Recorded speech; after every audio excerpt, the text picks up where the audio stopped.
Hello everyone, I am Shikha. Welcome back to my YouTube channel. So आज हम पढ़ने वाले हैं बायोकेमिस्ट्री। बायोकेमिस्ट्री में भी न्यूक्लिक एसिड। न्यूक्लिक एसिड से पार्ट बी में 2 to 3 क्वेश्चंस एवरी टाइम आते हैं CSIR नेट JRF में। न्यूक्लिक एसिड हमारा पॉलीन्यूक्लियोटाइड है।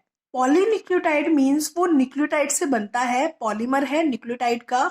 उसकी मोनोमेरिक यूनिट जो है वो न्यूक्लियोटाइड है। न्यूक्लियोटाइड भी हमारे 2 कंपोनेंट से बनता है, that is nucleoside and phosphate group. Nucleoside भी हमारे 2 कंपोनेंट से बनता है, शुगर एंड नाइट्रोजनस बेस।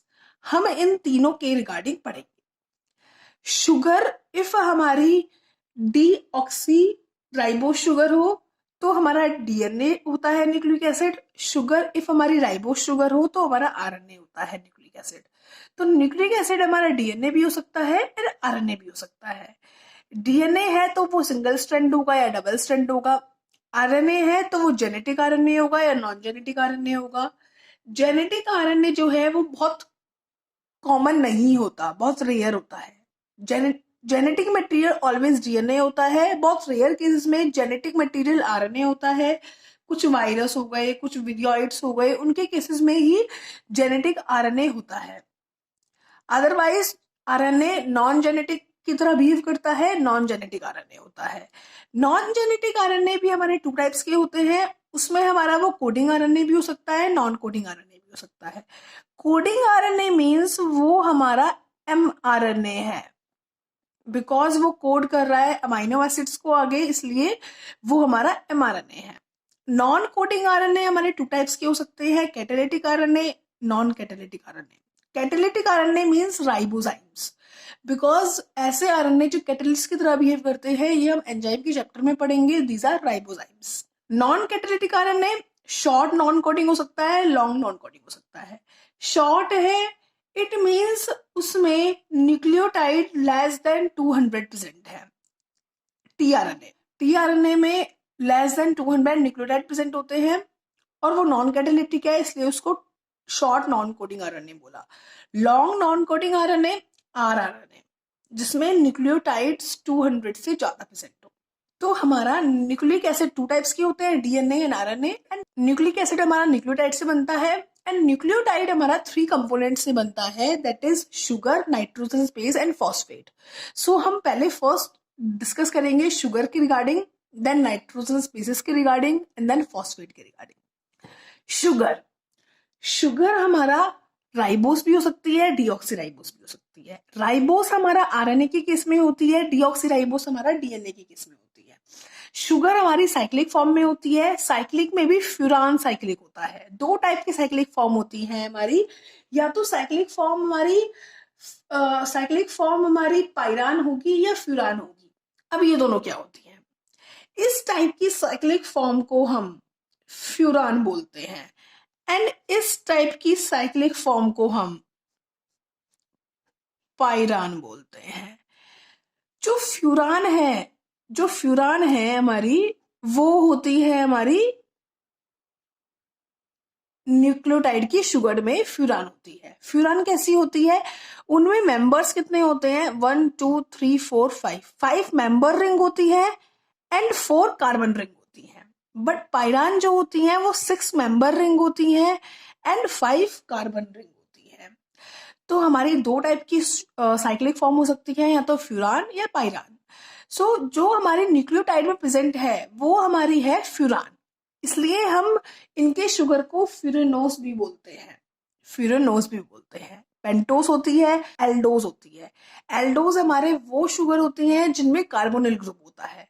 सो हमारा जो शुगर यूज हो रही है न्यूक्लियोटाइड के लिए वो साइक्लिक भी है। साइक्लिक में भी कौन साइक्लिक है? फ्यूरेनोस वाली साइक्लिक है। पेंटोस है वो एल्डोस बिकॉज उसमें कार्बोनिल ग्रुप है फर्स्ट कार्बन पे। ओके, ये हमारा स्ट्रक्चर है हमारा शुगर का। ये हमारी 5 मेंबर रिंग है एंड 4 कार्बन रिंग है। 5 मेंबर है, एक O एंड 4 कार्बन, सो इसे 5 मेंबर 4 कार्बन रिंग बोला। इसमें हमारा सेकेंड पोजीशन पे इफ H प्रेजेंट है तो हमारा वो डीऑक्सीराइबोस हुआ एंड इफ OH प्रेजेंट है तो वो हमारा राइबोस हुआ। अब हमारी जो शुगर होती है न्यूक्लियोटाइड में, इसकी एनोमेरिक फॉर्म्स होती हैं। इसकी 2 एनोमेरिक फॉर्म्स होती हैं।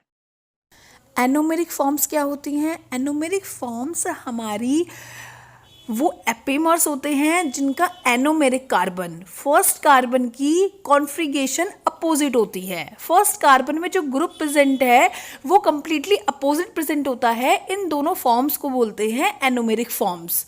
और जिस कार्बन की कॉन्फ़िगरेशन देखी जाती है वो होता है एनोमेरिक कार्बन। इफ़ हम एल्डोस शुगर की बात करें तो हमारा एनोमेरिक कार्बन जो होगा वो फर्स्ट कार्बन होता है। इफ़ हम कीटोस की बात करें तो anomeric carbon always second carbon होता है, जिसकी कॉन्फ़िगरेशन डिफर करती है, अपोजिट होती है, उसके अकॉर्डिंग हमारी डिफरेंट एनोमेरिक फॉर्म्स होती है। ये हमारा रिंग है। रिंग में हमारा जो फर्स्ट कार्बन है, उसमें इफ OH अपर है, उसमें हाइड्रोक्सिल ग्रुप अपर है, तो हमारा वो बीटा फॉर्म हुई। हाइड्रोक्सिल ग्रुप लोअर है तो वो हमारी अल्फा फॉर्म हुई। तो जो हमारी मोस्टली प्रेजेंट होती है वो हमारी बीटा फॉर्म प्रेजेंट होती है। तो 2 टाइप की एनोमेरिक फॉर्म हो सकती हैं, अल्फा एंड बीटा। किसके अकॉर्डिंग? फर्स्ट कार्बन की कॉन्फॉर्मेशन के अकॉर्डिंग। अब क्या होता है, इफ यदि हम इस स्ट्रक्चर को ओपन कर दें तो ये हमारा स्ट्रक्चर आता है, ये हमारा कार्बोनिल ग्रुप है, ये हमारा सब पे hydroxyl and hydrogen group present है। अब क्या होता है, इसमें जो हमारे second carbon, third carbon, fourth carbon होते हैं, ये तीनों कायरल कार्बन होते हैं। ये कायरल कार्बन क्यों होते हैं? इसमें चारों साइड डिफरेंट ग्रुप प्रेजेंट होता है, इसलिए ये हमारे कायरल कार्बन होते हैं। जिस भी मॉलिक्यूल में कायरल कार्बन प्रेजेंट होंगे या जो भी कार्बन हमारा कायरल कार्बन होगा, उसमें 2 टाइप की प्रॉपर्टीज होती है। वो एब्सोल्यूट कॉन्फ़िगरेशन शो करेगा और ऑप्टिकल एक्टिविटी शो करेगा।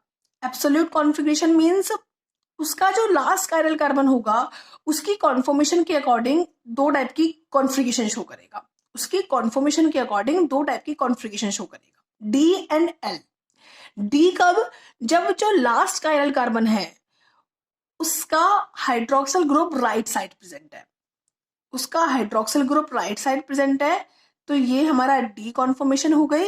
एंड इफ उसका hydroxyl group left side present है तो हमारी एल कॉन्फिगरेशन हो गई।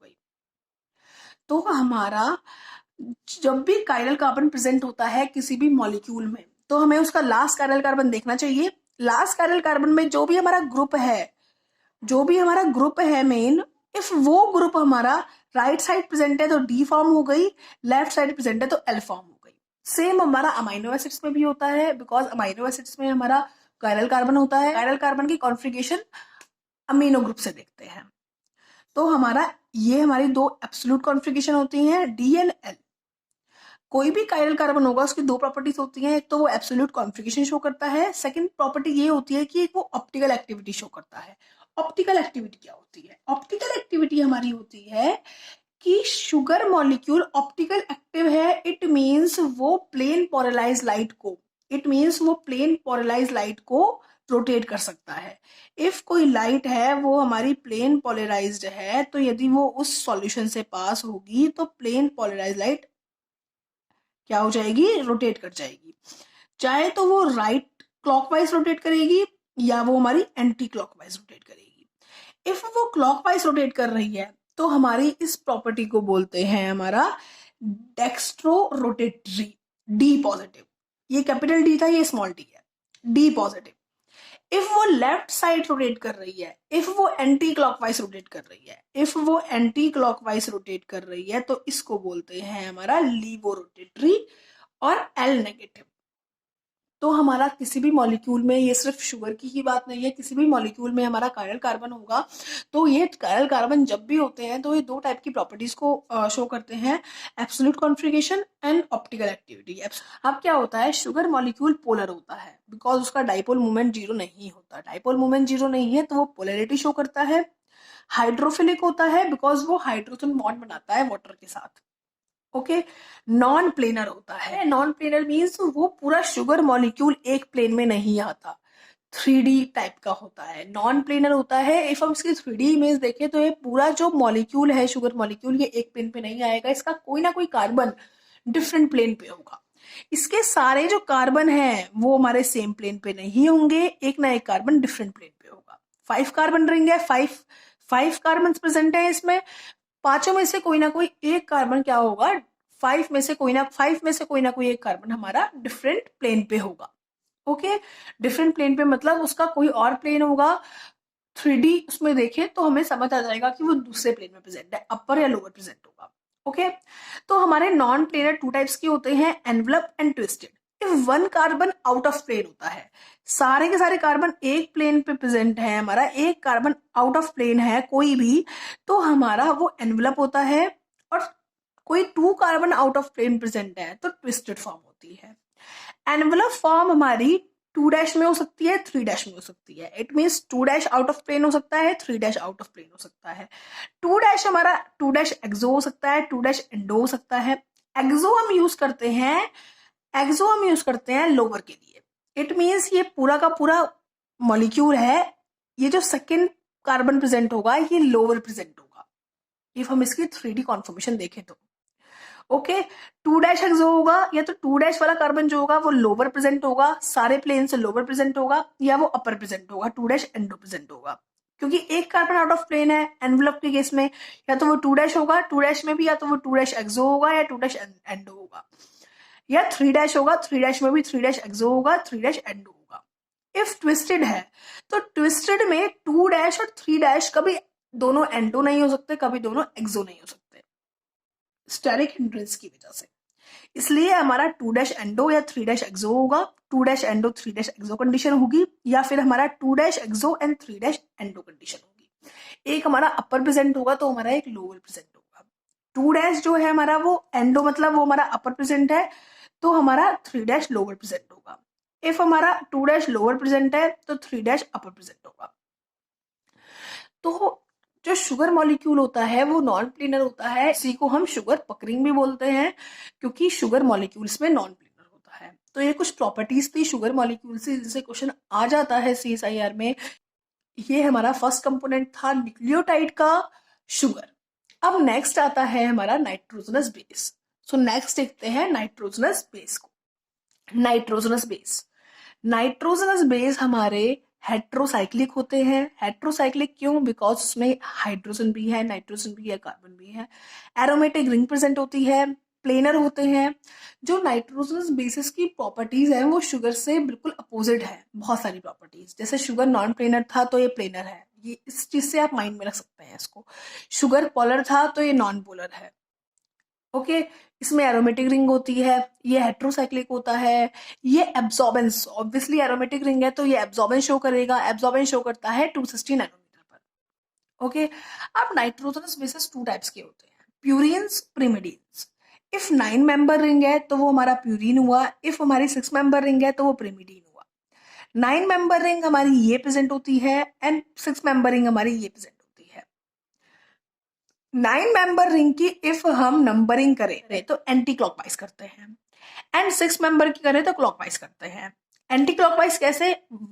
इस डायरेक्शन में, यहां से स्टार्ट करते हैं 1 2 3 4 5 6 7 8 9। बट इफ हम इसकी करें क्लॉकवाइज करें तो इसकी हम क्लॉकवाइज करते हैं, क्लॉकवाइज मैनर में करते हैं 1 2 3 4 5 6। तो ये नंबरिंग माइंड में रखना जरूरी है, इनसे भी क्वेश्चन आते हैं। प्यूरिन्स में हमारे एडिनिन आते हैं, ग्वेनाइन आता है, एंड प्रिमिडीन में हमारा साइटोसिन आता है, यूरासिल आता है, थाइमीन आता है हमारा। इनके स्ट्रक्चर माइंड में रखने की कोई जरूरत नहीं है, सिर्फ प्यूरिन्स एंड प्रिमिडीन का स्ट्रक्चर, कॉमन स्ट्रक्चर माइंड में रखने की जरूरत है और उनकी नंबरिंग माइंड में रखने की जरूरत है। एंड सेकेंड थिंग क्या आती है, जो नाइट्रोजनस बेसिस होते हैं वो हमारे यूजुअली अनचार्ज होते हैं 7 pH पर। वो हमारे pH 7 पर अनचार्ज होते हैं, उनपे कोई चार्ज प्रेजेंट नहीं होता। बट जैसे ही हमारे वो उनका pH चेंज होता है, इफ वो एसिडिक कंडीशन में जाते हैं तो बहुत सारे प्रोटॉन्स हैं वो प्रोटॉन को एक्सेप्ट कर लेते हैं और पॉजिटिव चार्ज ले लेते हैं। इफ वो बेसिक कंडीशन में जाते हैं तो वो प्रोटॉन को डोनेट करके नेगेटिव चार्ज ले लेते हैं।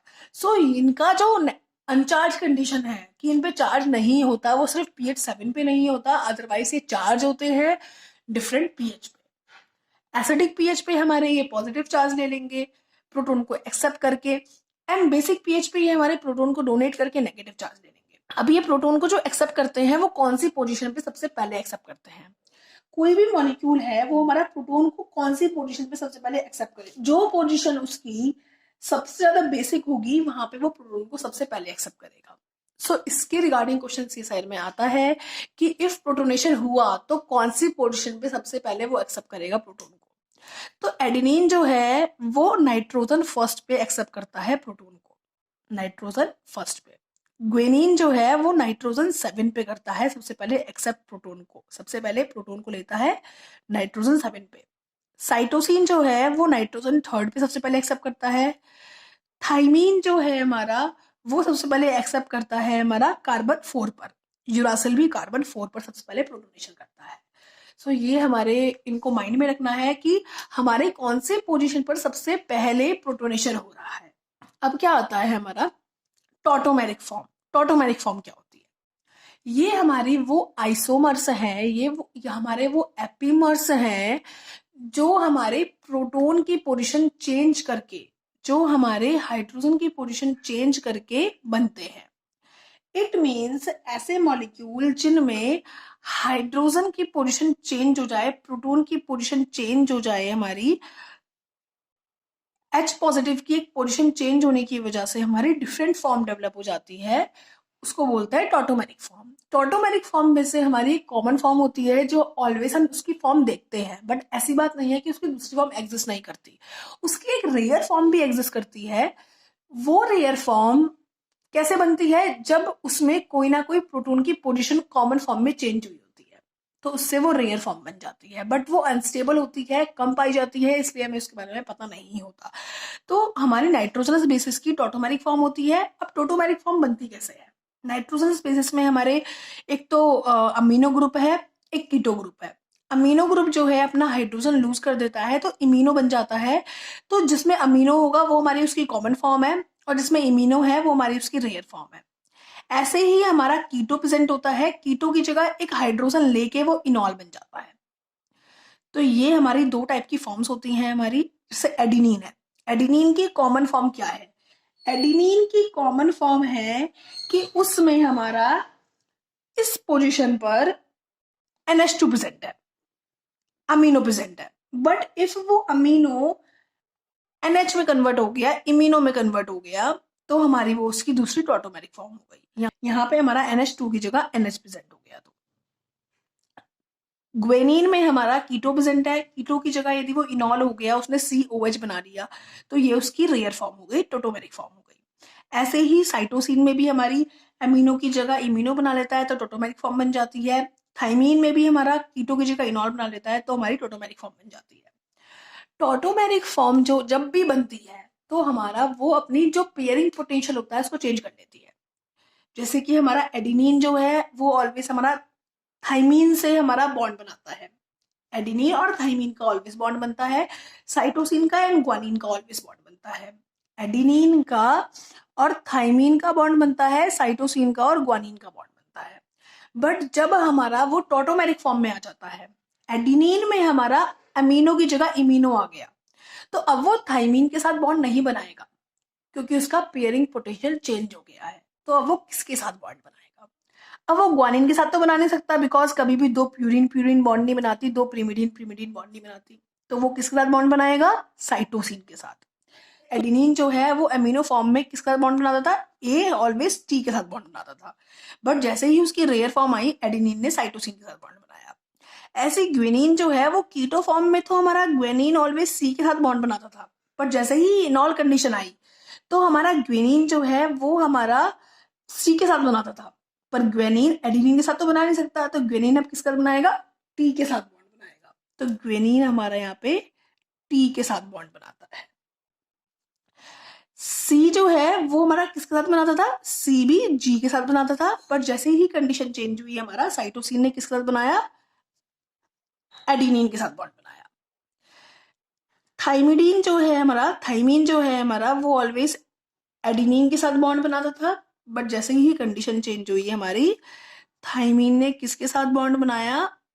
ग्वेनिन के साथ बनाया। थाइमीन ने ग्वेनिन के साथ बॉन्ड बनाया। इट मीन्स हमारा एक प्रोटोन की पोजीशन चेंज होने की वजह से, H की पोजीशन चेंज होने की वजह से टोटोमेरिक फॉर्म बनी, और टोटोमेरिक फॉर्म बनने की वजह से उन्होंने अपना पेयरिंग पोटेंशियल डिस्टॉर्ट कर दिया। सो ये हमारे नाइट्रोजनस बेसिस थे, हमारे नाइट्रोजनस बेस की कुछ प्रॉपर्टीज थी। नेक्स्ट वीडियो में हम कवर करेंगे कि कैसे न्यूक्लियोसाइड बना, न्यूक्लियोसाइड की क्या क्या प्रॉपर्टीज होती हैं, फिर कैसे न्यूक्लियोटाइड बना और न्यूक्लियोटाइड की क्या क्या प्रॉपर्टीज होती हैं। देन हम न्यूक्लिक एसिड के टाइप्स देखेंगे, DNA and RNA. So best of luck, thank you.